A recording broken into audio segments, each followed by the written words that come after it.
ধস, রাস্তায় ধস, তাও আবার কিনা প্রধানমন্ত্রীর আসার কয়েক ঘন্টা আগেই ধস নেমেছে ইস্পাত নগরীর রাস্তায়।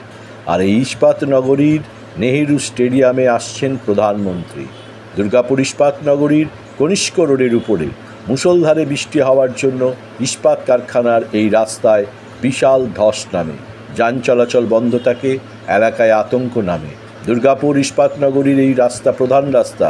এই রাস্তা ১৯ নম্বর জাতীয় সড়কের সাথে যুক্ত হচ্ছে ইস্পাত নগরীর একটি অংশে।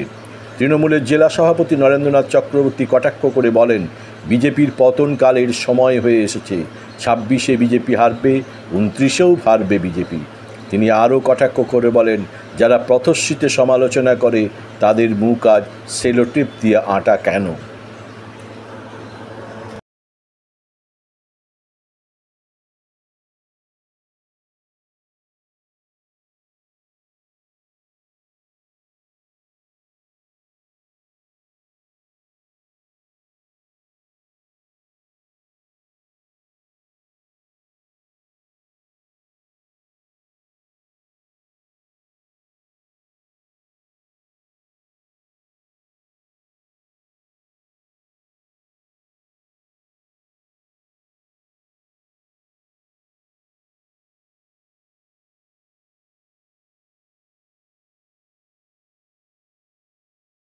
দাদা, মাননীয় প্রধানমন্ত্রী দুর্গাপুরে আসার আগেই বিভিন্ন জায়গায় হোর্ডিং করেছে যে মোদি তুমি জবাব দাও, রাষ্ট্রায়ত্ত সংস্থাগুলি কবে খুলবে, কি বলবেন আপনি?